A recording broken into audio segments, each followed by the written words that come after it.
Super said King, aka Mr. Get Your Tank Top Ready. Come to you fine people. What a quick little video. So Complex had their top 10 shoes. It caused an uproar in the sneaker community. And when they were talking, it made me realize I gotta give props due. Polo is Jay's. He had basically a post talking about this, you know, and talking about the culture and the people that control the culture. And it made me realize something about the sneaker community.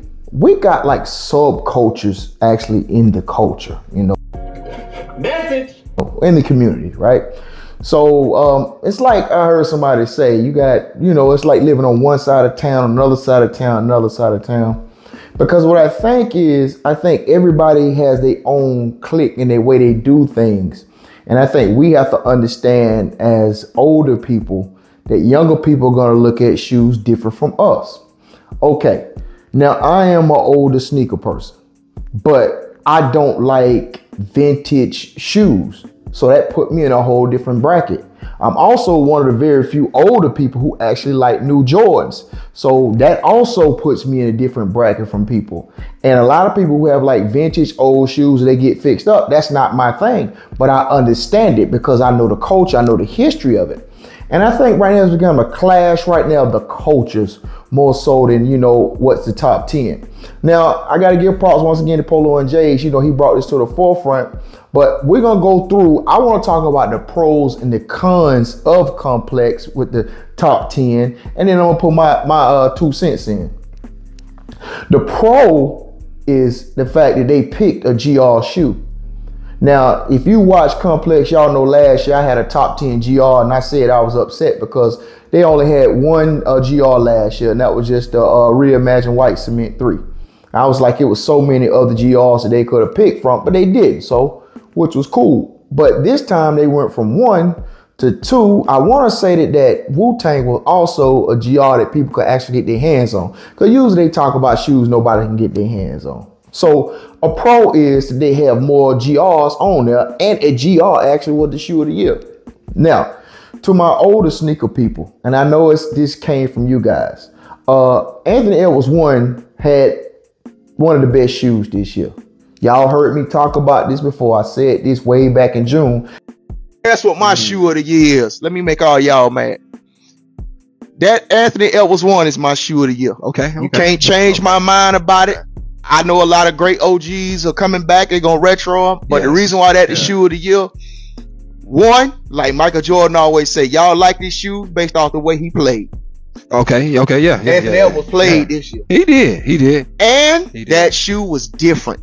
It was a good different. It wasn't like I was just making myself like it. Like the first time I saw that shoe, especially that All-Star game one, I was like, that's the shoe. It changed my mind, but I'm telling, to me, it's the shoe. The reason why, because like Michael told us, we like these shoes because of the way he played. Anthony Edwards played in those shoes, and they are nice, new looking shoes. We always complain about we want something new, people to change. They gave us something new, and I understand that older people I'm noticing that with the older people. That's like I'm noticing about Jay's. We don't like change. We like the, you know, staying out in the nostalgia stage, which is cool. That is cool, but understand that this thing is gonna move because it deals with the youth. So that was another thing, is that a con is right now those cultures are all clashing. Now, as far as the way Lil Yachty act, now that's a total con, because I'm gonna keep it a buck with y'all. It's a lot of young kids that's watch what you guys do when it comes to the shoe community. We gotta keep it you know, respectful. Gotta be respectful when we talk about this type of stuff. I know at the end of the day I'm on YouTube. When I put myself on YouTube, they leave me open for people to have their opinion of me and say whatever they say. It is what it is. It comes with the territory, and I'm man enough to take that, however it comes. But you know, also that was a major con to me. Like I say, pro is they did have GRs on there. Now, to my older sneaker people, I got to keep it a buck with y'all. A lot of people say, well, you don't even see those shoes on the street. I showed you guys that the Anthony Edwards it was selling out. I told you it was selling out. I couldn't even find a shoe in store.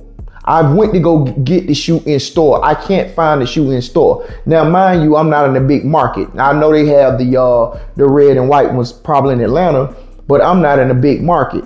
Now, the one I really wanted was the All-Star Game colorway, which I told you guys, could not find it, could not get it. So it's warranted for AE to have a shoe.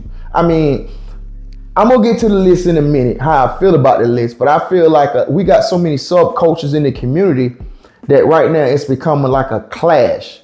And you know, right now resale is not a big thing, so you can't really blame it on them. What you have is, and I watched even the people they were interviewing, you know, at Complex, the type of kids, that's their time. That's them talking about their culture.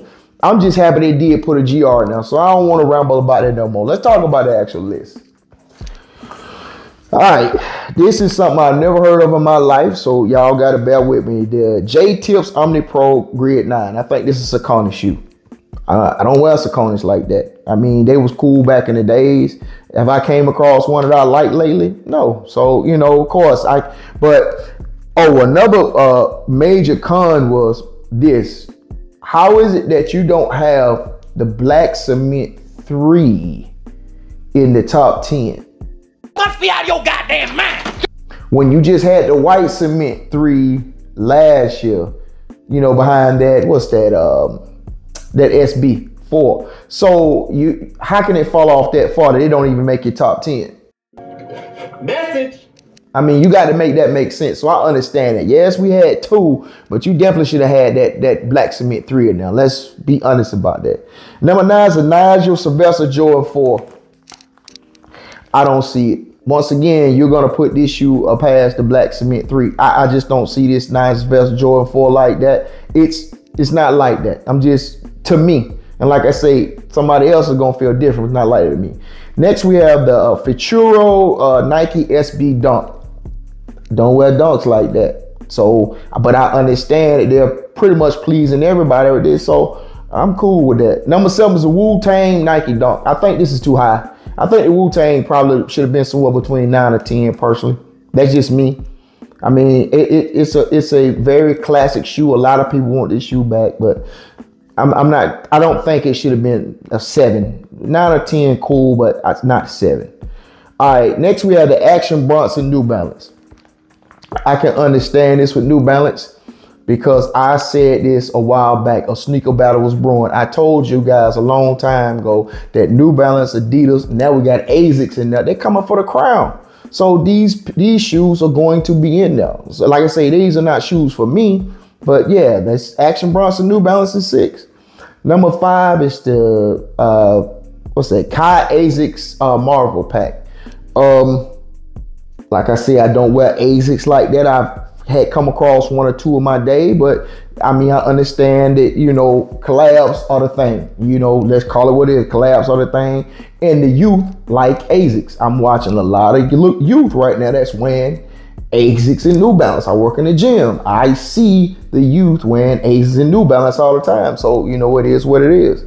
All right, number 4, we had the Kobe 4 Pro Troll. What's it, Girl Dad? I can't see this. And don't get me wrong, the Grinch and the reverse Grinch, I understand, but not this one. No, I think this is a respect pick, to be honest with you. You could take it however you want. If you have the shoe, that's cool. But I think it's more of a respect pick. Once again, would you pick this shoe over the Black Cement 3? All right.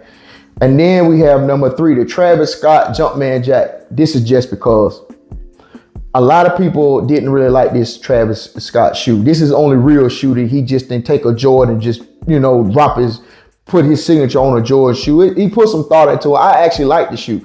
I feel like it's probably could have been 10 or 9, but to be 3, no. And another thing, I want to cut you off because I had the thought. How is it that the Dion DT Max 96 not make the list? You're talking about a shoe that everybody was going crazy for, the first one. And once they started releasing the different colorways, now people lost interest. That DT Max 96 was must-see TV for everybody. People were complaining because they didn't get the black and white, the original DT Max 96 that came out. So I don't understand how it not made people top 10. Once again. All right, number 2, which the shoe I said was going to be everybody's top shoe, but they fooled me.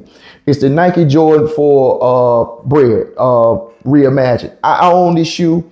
Nice shoe, comfortable shoe, nice shape shoe. It definitely deserves to be on this list. Two, I really thought it was going to be one.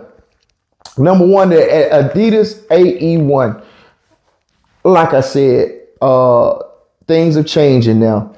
Basketball players are getting their shoes back. You know, we had entertainers. Now it seems like the athletes are going to get their shoes back. It is what it is.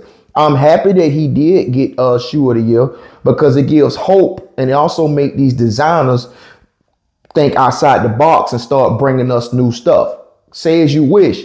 It's time for new things. It's time for new things. I think when the subculture group, you have the ones who just want to stay with the old stuff, and that's cool. And you have some who want new, innovative things and something different, and that's cool. I think everybody's a collective, and I think everybody should be pretty much represented. I feel like it should be like a old school person representing. I feel like it should be a new school person representing, and I feel like it should be a neutral person, you know, who likes both kind of in the middle, because I think that's how we'll get our top 10. But at the end of the day, I know we're not going to please everybody. It was another year of people, you know, everybody had their own personal list. I have my own personal list, so I'm going to bring you guys later of what my top 10 is. And you guys know it won't be a collab in it. It is what it is. That's just not me.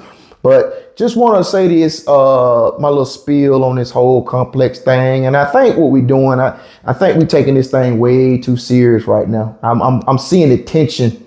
A lot of tension right now. I think we taking this way too serious, because at the end of the day, this is fun for us. This is enjoyment for us. I mean, some of y'all don't understand this is your way of life. This is your lifestyle. This is how you make money. But for the majority of this is just something we do in our spare time. We have a passion for that we've been doing forever.